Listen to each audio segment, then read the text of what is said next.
Hello and welcome to this edition of the Under Centre podcast. I'm your host, Darren Marr, and I'm delighted to be joined by Fionn Malloy, and I'm delighted to welcome back Adam Wilson to the show. Boys, how are you? Doing great.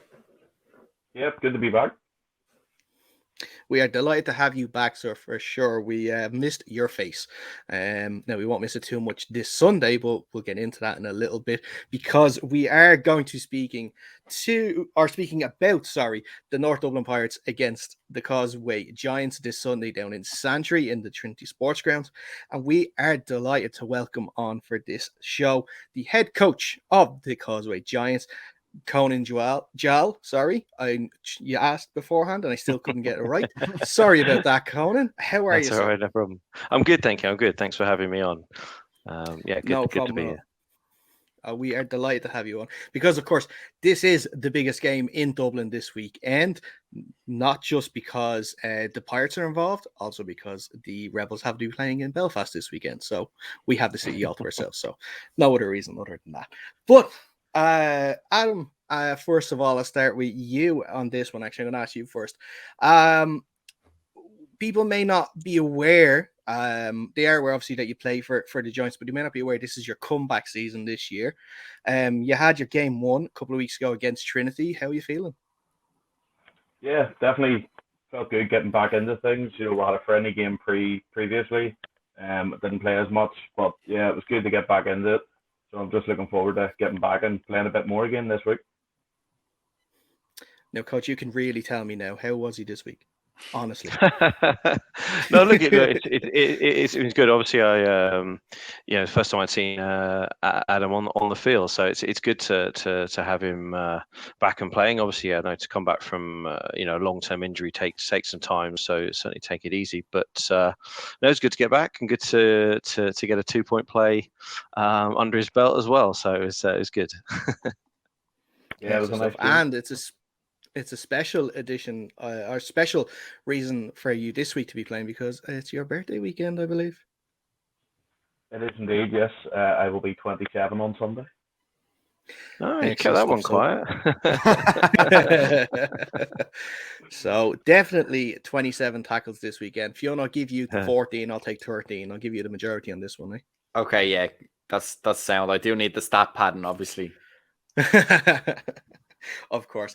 So, Conan, we'll start. Actually, let's start with that game a couple of weeks ago against Trinity. Unfortunately, an 18 points to 8 loss up there in Lime Park. What were your initial thoughts after the game? And then, obviously, now they've had a couple of weeks to sort of digest it. What's your thought process behind, or how are you feeling? Sorry about the team start. Yeah, look, it was. I think obviously you're never happy to kind of start with a loss, but I think it's a bit of a unique season in that actually, like the whatever season games don't really actually matter too much, although that essentially gives you kind of seeding at the end of the year. So I think we were. It was early part. We played, what was it, 2 weeks ago? So yeah, start of March, 3 weeks ago even. So yeah, for a lot of our guys, it was a very short build up. From a lot, most were starting really in January, brand new, like almost like freshers to the game. So it was, I guess, a good experience. We I think in parts played really, really well. Defense certainly played really, really well. And I think, it always takes longer for an offense to kind of come together. Definitely having watched the film multiple times afterwards with the team, on my own, with coaches as well. There's definitely a lot of plays that we would love to have back. But, that's the beauty of this game. There is another game this weekend, and there's obviously another game with Trinity. And I guess, if all goes well, there should, hopefully there would be a third game, in whether that's a bowl game or whatever at the end of the season. So, disappointing to lose, but there was definitely some good aspects for us. Coach, ahead of that game, obviously Trinity being one of the teams that came down, Trinity being one of the teams that came down from the league above, that we have them and our original first opponents. Did you make much of that? Like you said, it's a lot of new players. I think both of them, you guys had strong enough numbers last year, but I think every team in Ireland is trying to really grow now that the COVID restrictions are fully lifted. Did you think much about how that first game opponent was going to affect, or was it really more about just concentrating on your own squad, blooding in those rookies as we need to do, and just take care of your own business? Or did you really assess what it would be like to come up against Trinity in the first game? Or maybe did you maybe preface it before you got into the game and said, hey, look, they're going to have a lot of experienced guys. This is what I'm expecting out of our side, maybe?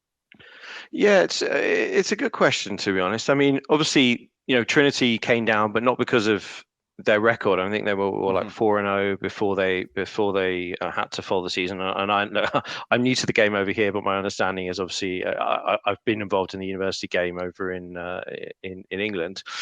So my understanding was that I guess they're strong until the students disappear and all that sort of stuff. So is that that's obviously something that they're going to be combating and looking to work towards not having and kind of finishing the season.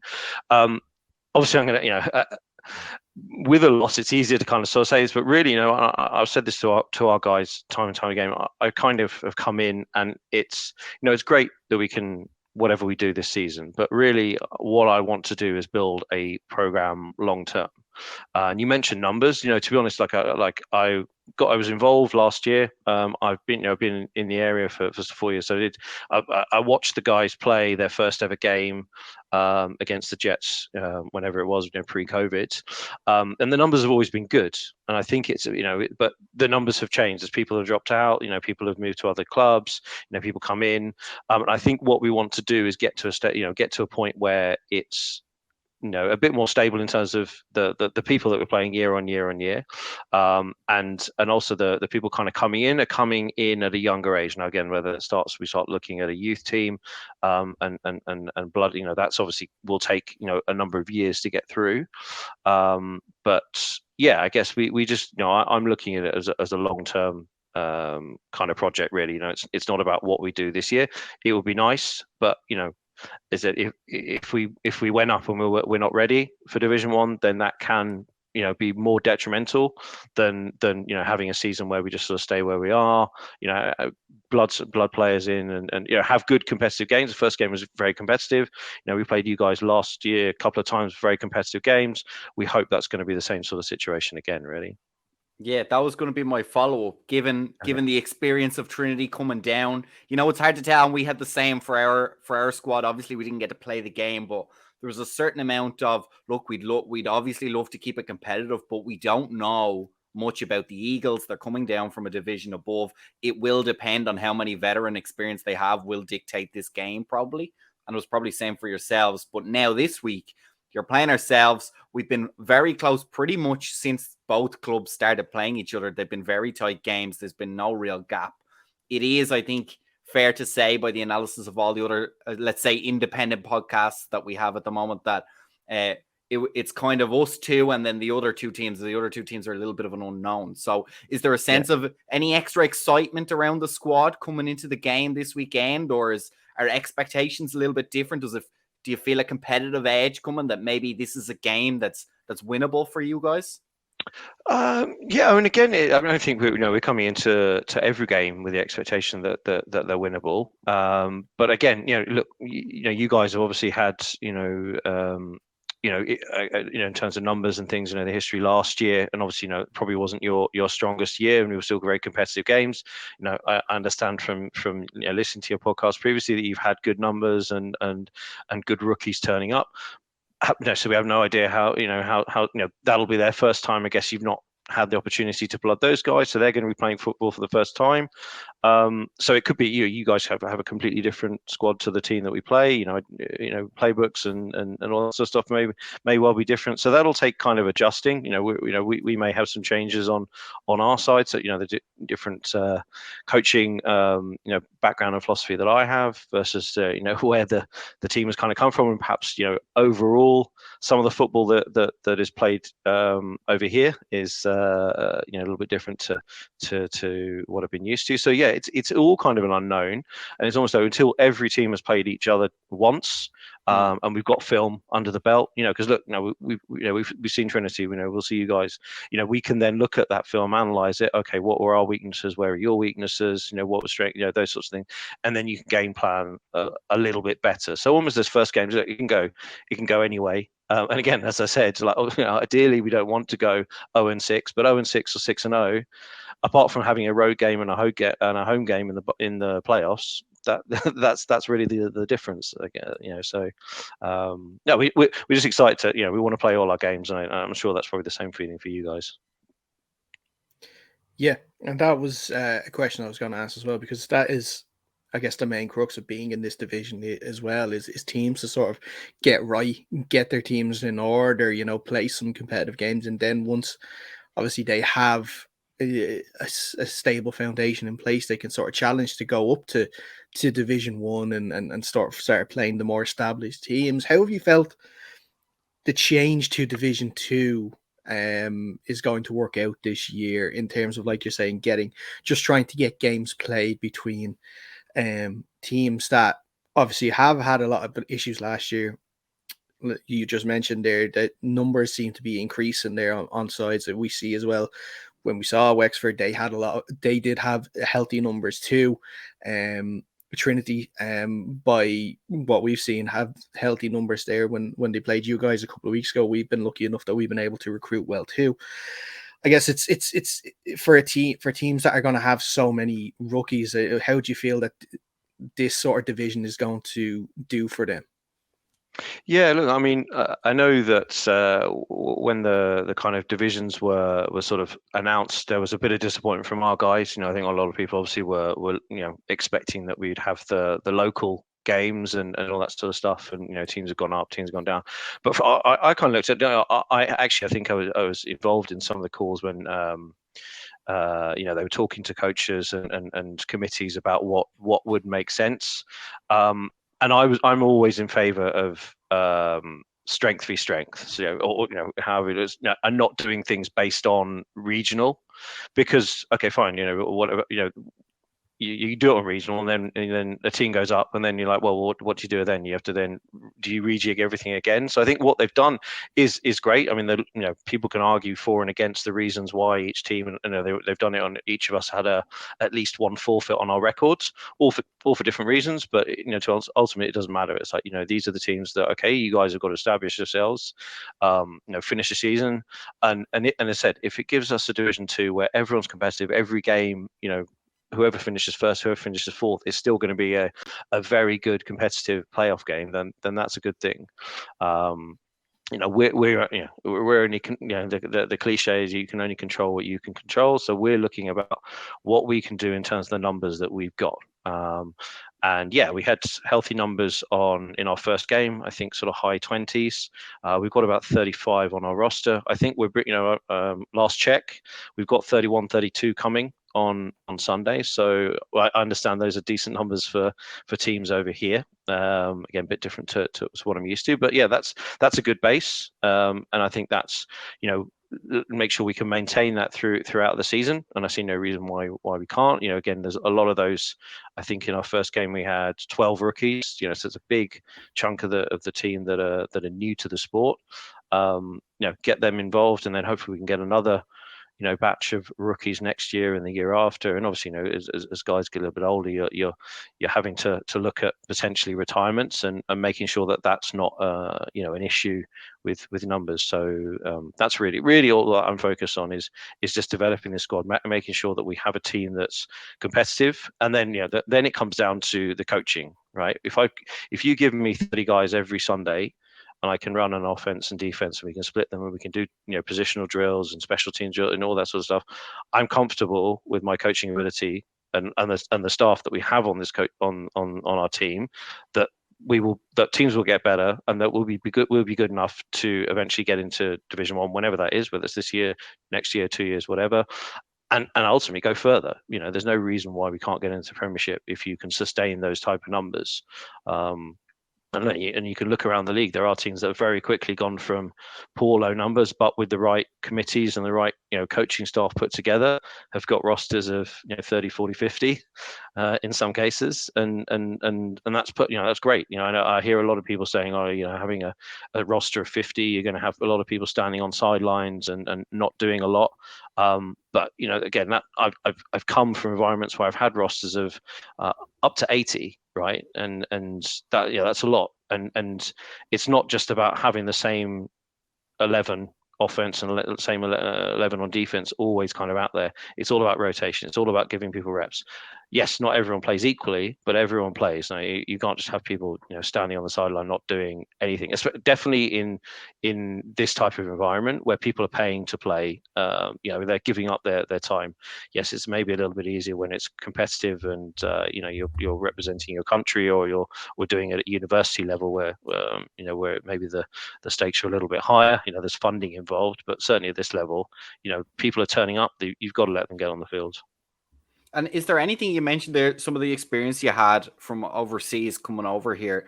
Is there anything in particular you're excited to implement, maybe off the field for the Giants? Is there anything you have in the work? Because one thing we're keen to do here in association with AFI and over the last couple of years is get these teams and the experience that teams has that sometimes don't get shared and don't get platforms to give ideas that other teams can then take and use to grow as well. So is there anything you're excited to get rolling, get the ball rolling up there in the Giants?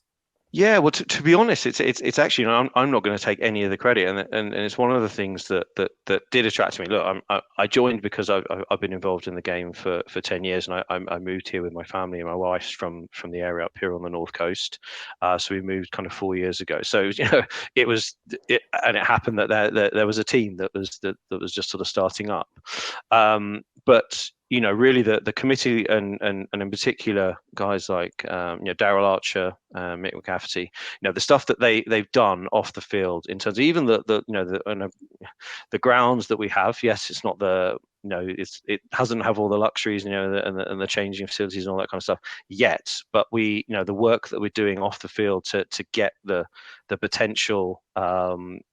Kind of longer lease, which we're just waiting on, which then allows us to build on those facilities to potentially even with the right funding, having 4G facilities, obviously outreach into you, all that kind of stuff.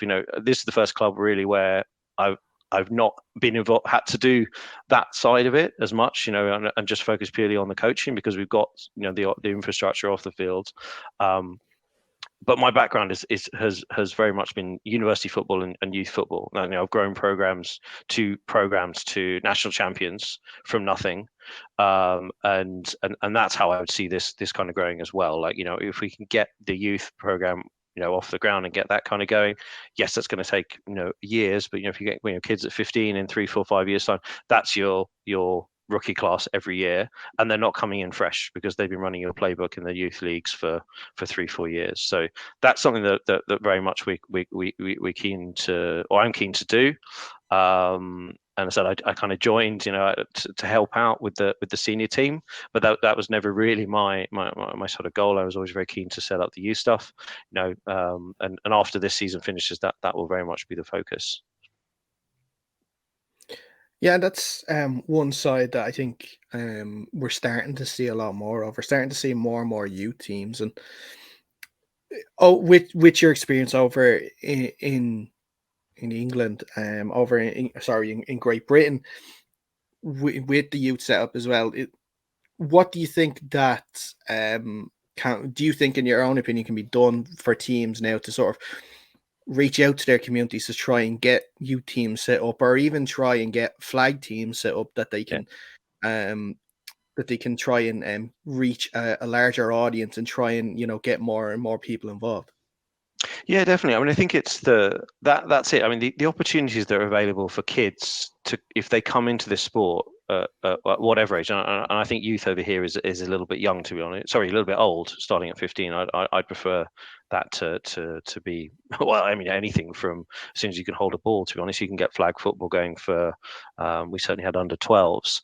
But the opportunities that there are to play this game at a semi-pro level in Europe, and there's an excellent a guy by the name of Brandon Collier, who is doing amazing things in Germany. He's been taking, and focusing, going all around Europe, looking at kids at that sort of 16, 17, 18 level, but doing combines, coming to see them play, and taking the best the best ones that he sees and getting them out to the US and going to colleges.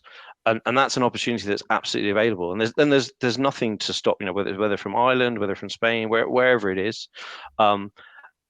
Kids if they have athletic ability, they can. It's just then learning the game. And there are 50 to 100 kids now in the college system from Europe, just on pure athletic ability alone. And you see it, there's college kids. Most of the Irish players are like the kickers. I think that's, there's obviously a lot of strength with the sports that you have, Gaelic football and that sort of thing. They're all transferable, translatable skills. And so I'd be very excited. I think, if kids can get involved and look, you have that, but it's the same, when I was over in Britain, you're fighting with football, you're fighting with rugby. It's a little bit easier in that there's more defined seasons. So like rugby season finishes March, we could then get the kids in April and play through to September, and then we give them back to the rugby clubs. I'm struggling to work out when it seems to be all year round with kids over here, but that's absolutely an opportunity that I think should be taken advantage of. And actually, at university, one of the kids that I say kid, he's a grown man now, but he was from over here in Dublin. He's in the Irish Wolfhounds squad, and I love watching him still play. And hopefully there'll be others that can kind of take that route. He's played across Europe and all that sort of stuff. So there's plenty of opportunity, and I'd love to see more kids take that opportunity.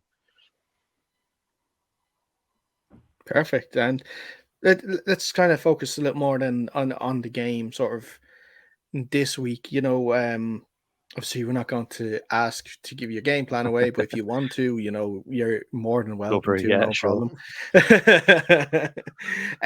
But like Fionn has mentioned, there's sort of a unspoken rivalry between the two teams here the last few years. We've always played close games, obviously not just in Lyme Park, obviously when you're up back in Coleraine as well. And we're sort of the two. See, for want of a better word, I don't want to criticize the league and saying it's not big of a criticism, but the sort of two left behinds from Division 2 of last year, because all the other teams went up and we were sort of kept in Division 2. Obviously for ourselves, for good reason, and then for yourselves maybe felt a little unlucky that you guys didn't go up this year as well. But like the saying, the trip down to Dublin, like we've done the trip obviously up the north, and it's tough, but sort of how do you sort of get the guys ready to keep them not so much motivated, but keep them going for that long journey on the Sunday morning down to Dublin? Yeah, I mean, I definitely think it's going to be a challenge. I think it doesn't help that we're going to lose an hour as well on Sunday morning, so that so hopefully everyone gets their alarm clock set at the right time. But look, no, to be honest, the guys Adam, we're looking at you. Yeah, yeah. I'll be fine. I can pick up later on. Yeah, he's one of the he's closer to you guys. I guess that's part of the actually the interesting challenge that we do have is that I'm sure there are probably other teams. Again, apologies for my knowledge of how teams are kind of spread out, but we have quite a wide, far-reaching region. We're almost a region rather than like a city or a town kind of. So you've got people kind of coming from everywhere. But look, I think the guys are definitely motivated. Of course, we've had that game. We also we had I think was very important was our camp that we had, where we had the Seahawks come over, the touring team from UK guys that I know back over there. Sorry, Great Britain over there, and that was fantastic. So I think that weekend really brought the team together, really kind of G'd a lot of people up in terms of, right, this is something that I want, this is a sport I want to do. And I think that, so it's not that's really where we're at. Guys the game days are easy. It's kind of making sure that we get people at every practice. obviously the Mother's Day and a few other things, make things a bit tricky. But by and large, we've had very good numbers, and it's just about making sure that we keep that level up.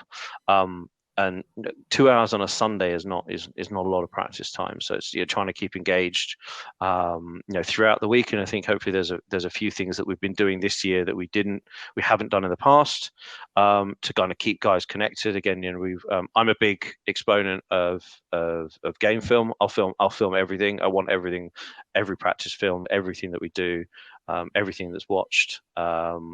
But then having the coaches have the time to go and look at that and have that assessed and be ready, that takes time. And I think to do all of that in a Division 2 environment, I'm not saying it makes it any easier, but actually, the games that, so if they're competitive, it makes it more useful to watch that film, because we're not either thumping a team, or we're not getting thumped by a team, and that actually you can actually get some meaningful footage out of what you're watching, and people can see what their mistakes they're making, alignments and all that kind of stuff. So I think we're excited. Again, you guys, I'm sure, will have had a great recruitment on the off season, and you're looking to kind of see, it's a shame you haven't had your first game, but it's a great opportunity for you guys to kind of get out, and whatever the result, I'm sure both teams are going to learn a lot from it. Yeah.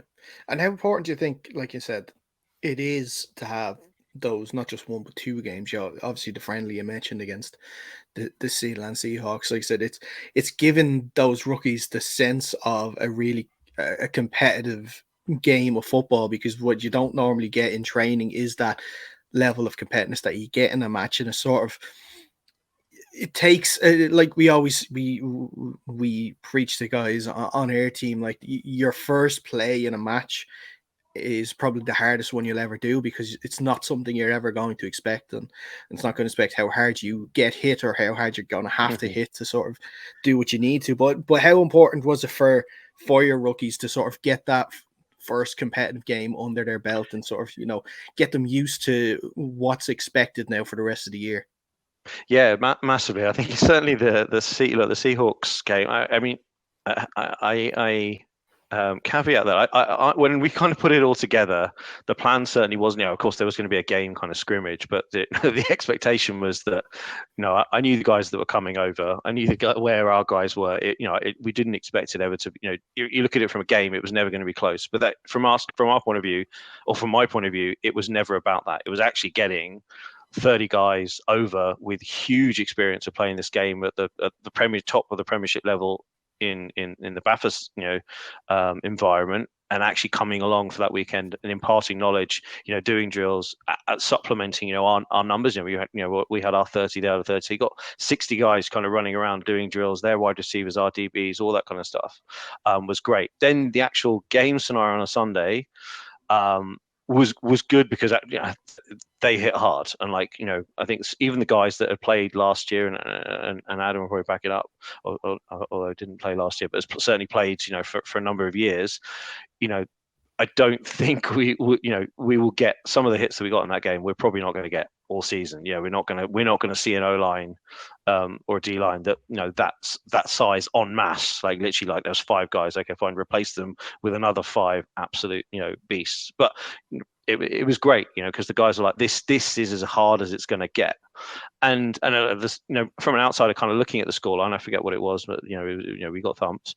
But actually, we weren't like heavily outplayed. There was certain scenarios where busted coverage or whatever it was, person being out of alignment, that meant that the play completely broke out, and they break the play or they break a touchdown. But actually, and actually also in the Trinity game, if breaking that down, similar situation, slightly smaller, but they're probably about 4 or 5 plays that actually flip the field, and put them in situations that and they did very well. The quarterback did a really good job of converting those and exploiting the weaknesses. But actually, overall, we were probably the team that marched up and down the field more they just made those errors, in kind of red zones and that kind of stuff. But that's going to happen when you've got rookies or people learning the game, and so I'm not worried about that, because that, the more games you play, that will come. So, Conan, with all the good numbers, have you had any interesting position battles going on? Any disputes at the quarterback position? Always a nice battle to have, I feel, at this level, when you're getting guys that are equally talented, try and get them to compete hard in training. Yeah. I mean, look, without giving too much away about what we're going to do on Sunday, I think there's. I think we're still in a learning stage, like for all of those. I think there's a number of people that we like in one position, but could they give us something else on offense or defense or vice versa? Is there someone that has a strong skill set that actually we could operate with two different quarterbacks, or we can come out with this formation, that formation. So there's definitely a lot of battles. I think that every position, we don't, it's not right. These are our 11 starters, and if someone goes down, we're like, okay, well, who do we trying to draft in? There is kind of continuity with guys kind of coming in, but yeah, that'll kind of come the more games that we've got. And then hopefully we get to a stage where we get to the playoffs, and we've kind of got a number of our options. Then that's the point of the season where we can kind of go with our strength and hopefully show everyone what we really can do. This is about finding out what we can do throughout the season. Yeah. A couple of questions more for you, Coach, before we let you go. And I kind of want to reverse back to last year, and the game that you played against the Mavericks up in Lyon Park. I think you were the only team, obviously, then apart from the Jets in the actual final itself, to actually beat the Mavericks, who were sort of on a roll that year. But how important do you feel it was for the team, and sort of like you say, you have a long-term vision for your vision to show that this is what we can do, and once we get in the place, we can beat these big teams. Yeah, that game was huge, to be honest. Because look, you're kind of going into it, and I think I missed a lot of the games last season. So the away game, I can't remember what we did, but I'm thinking we got thumped. So obviously, then coming up to us, on their towards their kind of playoff run. I know, a lot of people are like, well, how many did they actually bring any people? Were they kind of on the beers and all that kind of stuff? But I don't think they had a very big squad over anyway. I think they were only about 18 or 19 total. If all the guys were there, I think they had about 3 guys were missing. But it was huge for us that day. We weren't missing anyone, and I think that was probably the only game all last year that we had that. We had and that was a really big issue last year, that we never really had everyone at practice, and we never really had everyone at every game. So there's a lot of continuity. I think when we came down to you guys, I think it'd be generous to say he's our 5th choice quarterback, the guy that went in just beginning, and that was just kind of the season that we sort of had. But that game, kind of, we had everyone, and I think the way that they played kind of suited us a little bit on that day, and it gave us the opportunity to kind of do some of the things that we were wanted we'd hope to kind of get through, have done in most of the other games, and just kind of clicked on the day. And I think to your original point, that was massive for us to say, look, okay, yeah, fine, we've lost a lot of games this year, but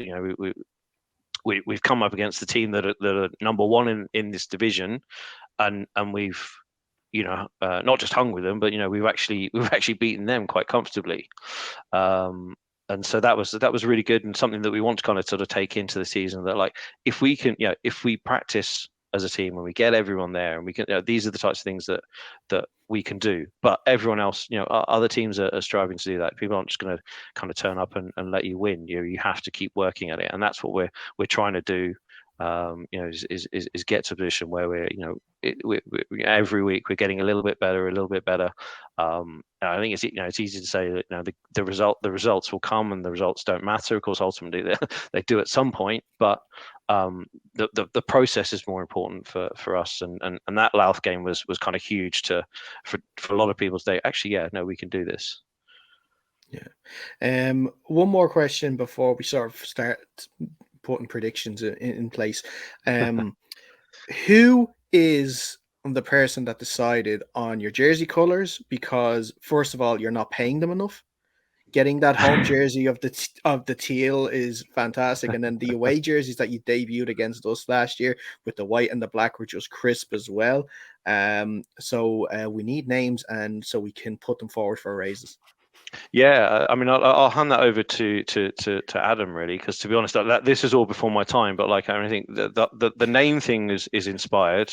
Like, I think we should probably sue the Belfast Giants for clearly using something that they have no rights to use, and it should be trademarked for this region. But yeah, and the jersey and and that's the off the field stuff. I imagine. Yeah, I'll let Pumba kind of cover that sort of side. But yeah, some of the off field stuff that this club has done is some of the best that I've seen. And I think that's why I believe that there can be a project, because the off-field stuff, is people are doing a really good job.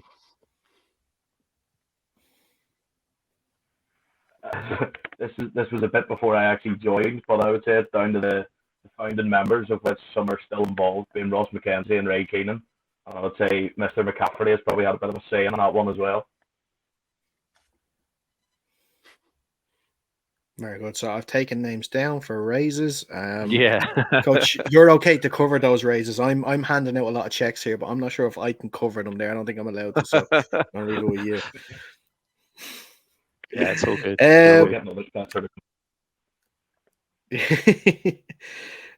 Right. So what I want to do for this last part is we've got 4 games on this weekend across all the divisions.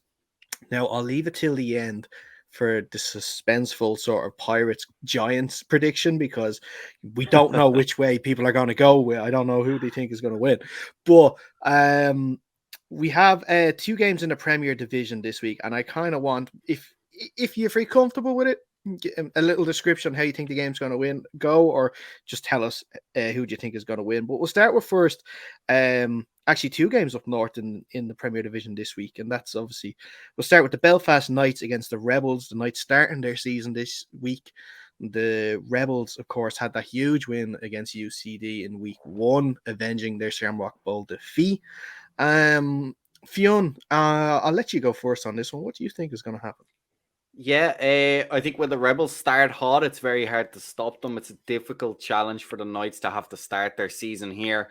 I'm going to go with a Rebels win in this one. And I think in the end, I think the Knights are going to do some good things, but the Rebels have a pretty hot offense when it's rolling. I reckon we're going to get probably somewhere around 42-14, somewhere around that. I think the Knights will get their stuff done on offense. I think slowly as the game goes on, the attrition might wear them down a little bit. I think that the Rebels might score late to pad up the score a little bit. But I think it should be a good game, but I'm expecting the Rebels to come out on top of this one. Adam? Yeah, I think the Rebels are going to score early and score often in this game. Ty Henry's just going to have his way with the Knights. I think they could even put a 50 up here. And whether the Knights are able to score, I'm not sure. I think they might. But I'm going to go for 52-7. Jeez, big scores. I think they did something like that last year. I think was it against the Knights or was it against the Cowboys? I think it was against one of them towards the end of last season. But Coach, what do you think? Yeah, I'm going to apologize.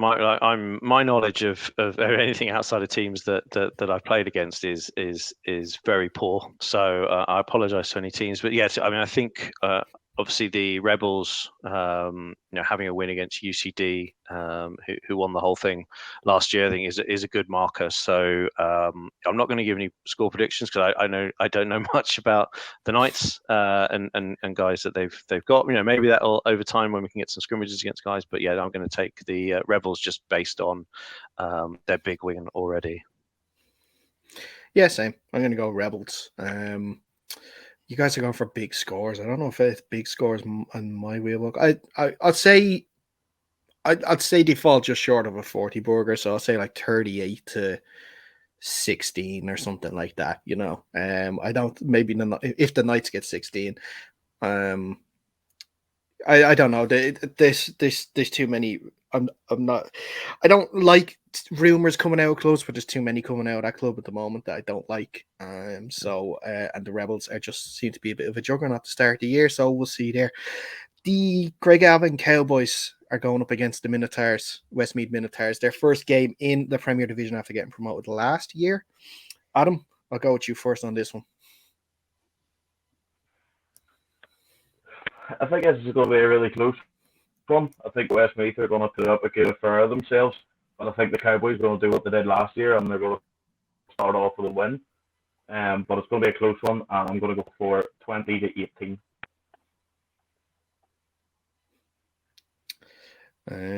Coach, you want to pick a team there for that one? What you think? Yeah, flip a coin. I don't know. I know. I guess I've met Bill a few times, and they've got some nice jerseys. If we're talking about nice jersey, I think quite a lot of people like the purple. But yeah, teams that I guess Craigavon I'm aware of a little bit. But it's I think it might be a close one. Is it first? So it's first game for both of them, is it?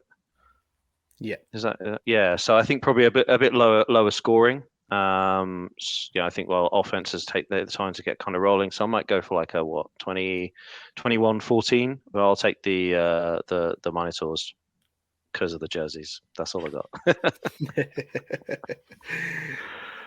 Yeah, I think the Minotaurs did very well last season. I think they're going to come up into the Premier Division. I think it's going to take them time to settle in. I do think they have a very good offense, though, and they always have been able to score points. So I do fancy the Cowboys to win, but I'm going to keep the high scores rolling.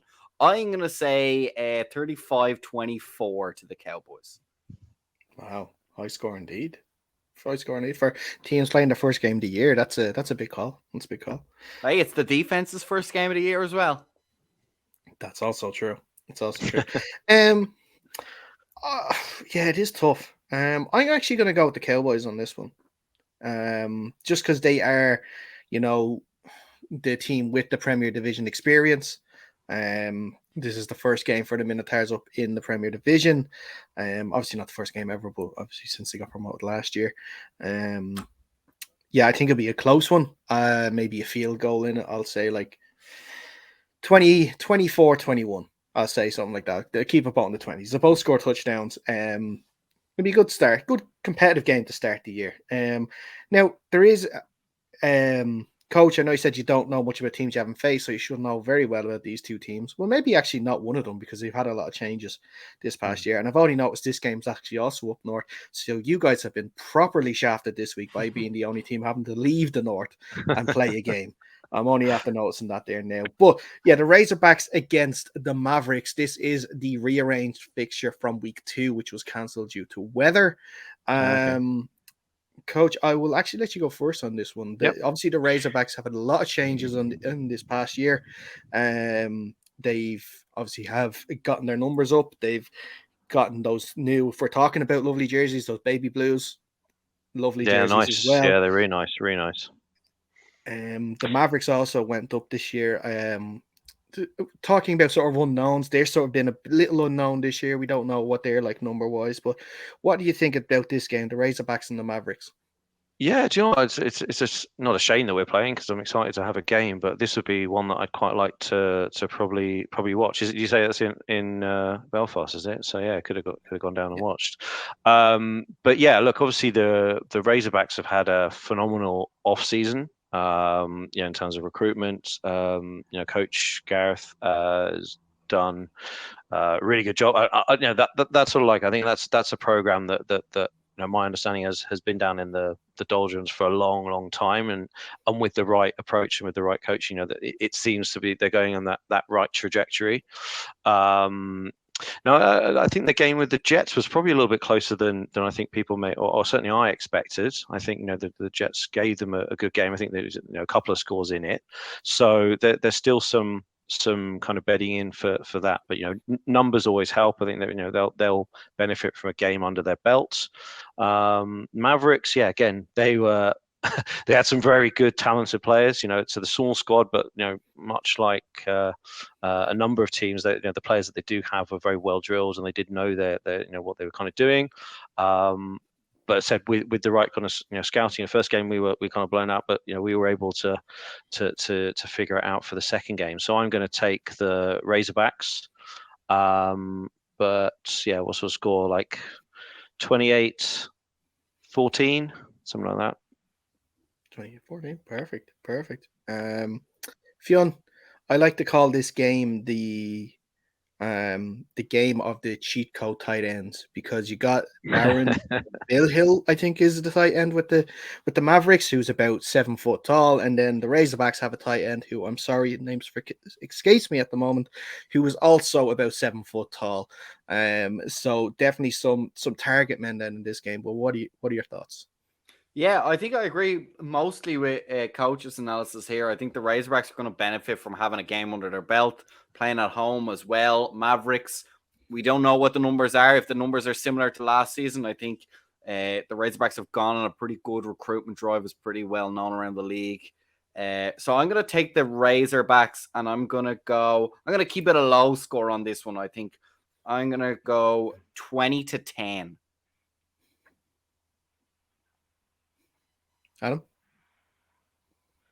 Yeah, Gareth has done a great job with the Razorbacks over the last year or so, and they've got some great talents that they've managed to keep hold of. They've brought in some brilliant players from the Jets. They've brought a few in from the Knights, like Danny Mole. But the tight end, I think, that was just on the tip of your tongue is Big Stu Wiley. The man is just an animal. And I think he's going to get a touchdown or two. But I'm wondering if we're going to see the debut of Alex Kuzmarek, the former Trojan, who has recently signed for the Razorbacks as well as a player coach. But I do believe the Razorbacks are going to win this one, and I'm going for 27-12. Okay, very good, very good. I'm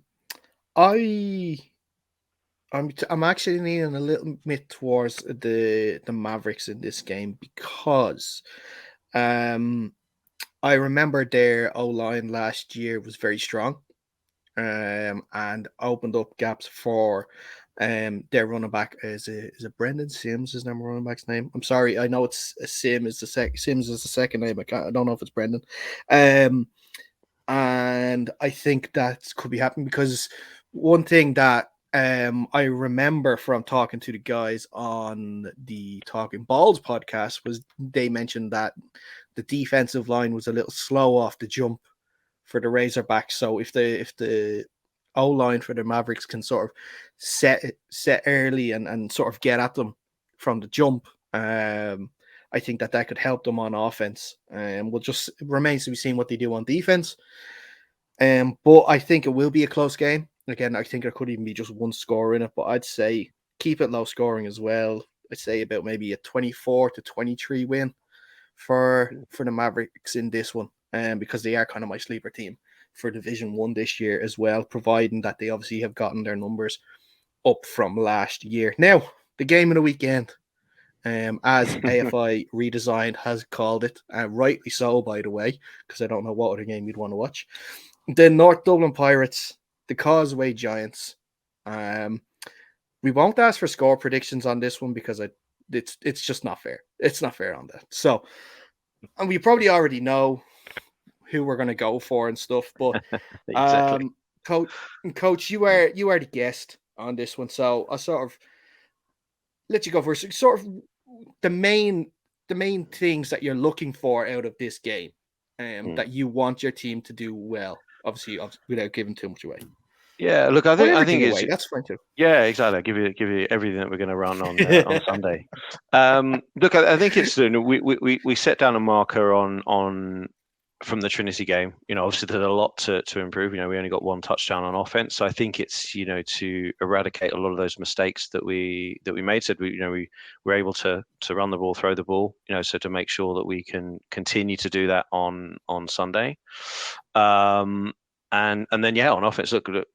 Obviously we played you guys a couple of times, so maybe you'll be completely different. You might have different personnel. There's going to be all sorts of different things on offense, so might take some time to adjust on defense. But again, we need to make sure line up and everyone does their job and commits and makes the tackles and force you to make plays. I think ultimately, if we can walk off the field and say, no, we played well, but the team that we played up against were on the day better than us, then okay, you kind of live with that. But that's really kind of the aim for both our sides, that we go out and say, look, we did a good job on offense and defense, and special teams always gets forgotten, but it's massively important. And if we do that, then more times than not, you're going to be on the right side of the scoreline. But if we're not, then the better team beat you on the day. Yeah. And then Adam, for yourself personally, obviously it's sort of your second league game back after the injury, and sort of what are you looking for in this game for yourself, and then wider then for the team? Yeah, it's just going to be good to get back on the pitch. Having to watch those 2 games against ourselves from the sidelines last year was pretty annoying, especially with the game last year in Santi. It was a low-scoring affair and a pretty hard-hitting affair in the trenches. So one that I'm expecting again, and I'm really looking forward to that challenge in the trenches again. And Fionn?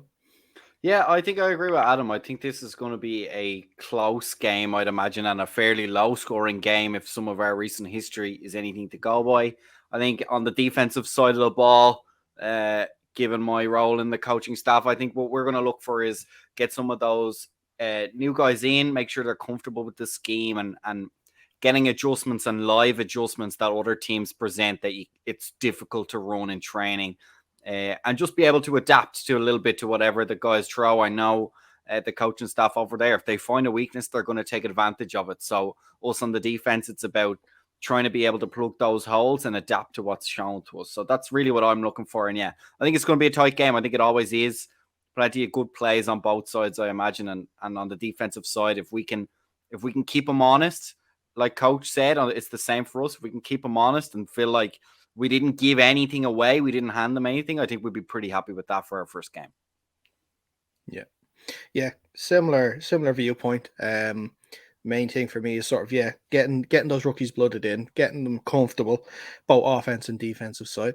Making sure that everybody on that pitch sort of is, if not totally sure what they're doing, is getting more comfortable and getting more used to knowing what they have to do. As long as the guys give 100%, because I know obviously Coach and Adam, you guys are going to give 100% on that field, and if we don't, we're going to be in trouble. And obviously just making sure everyone goes home happy, healthy. Well, maybe you guys don't go home too happy, because that wouldn't be great for us. And then we'll all just kick back after the game, maybe with a bit of food, a bit of a chat, and look forward to doing it all over again in 3 weeks' time. That's it, exactly. We hope it's better weather. Get warm up. But yeah, no, exactly. That's it. That's the thing. And you guys, Wexford, Trinity, that's really what we're kind of looking at. Let's have hard fought games all the way through, all 6 all the way through, and to be honest, the playoffs games. I think if that's a season that we have, then actually AFI have got it right. This is the Division 2, and whoever wins deserves to go up. And then the other 3 have played each other, a bit more familiarity. Someone will come down, and then the strongest, bit by bit by bit. Hopefully there'll be some more teams as well. It's exciting. It's exciting. We look, let's see what happens on Sunday. Hopefully, I think the pitch had a game last week, so I don't know. Hopefully it's not too boggy, right? Have you guys had a chance? I was there for the Panthers game last week, and the pitch held up fine. So we should be okay. We're not due as much rain this week as we got last week, so we fingers crossed and toes crossed and everything else crossed that it's going to be good. Fion's a little more skeptical about that. Fion's the skeptic when it comes hey, look, to that it'll be playable. Will it be dry? Absolutely not. But if you were coming to us as well, it'll be the same. We we played on it 3 weeks ago, but another game on it. We're glad we don't play you guys for another 3 weeks. Let's put it that way. Excellent stuff. Listen, Coach, it's been so great to speak to you. We really appreciate you taking the time, obviously, in a week of preparations. If there is anyone listening that is near, obviously, the Coleraine sort of Lime Park area that are interested in playing football, how can they get in contact with you? Yeah, good question. So I think, Instagram, Facebook, Twitter, all the kind of handles, Causeway Giants, American football. Feel free to reach out. We've all over there. We've also got email address as well. My personal HC at causewaygiantsafc.com. Feel free to reach us out. Reach out to us. It doesn't matter what age.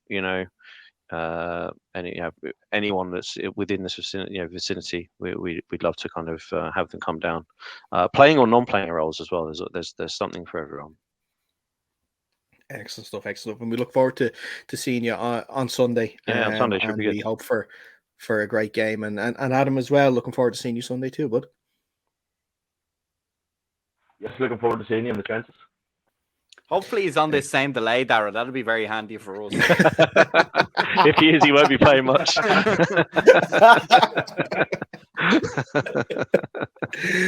Great stuff. Fionn, as always, thank you so much. A pleasure, sir. A pleasure as always.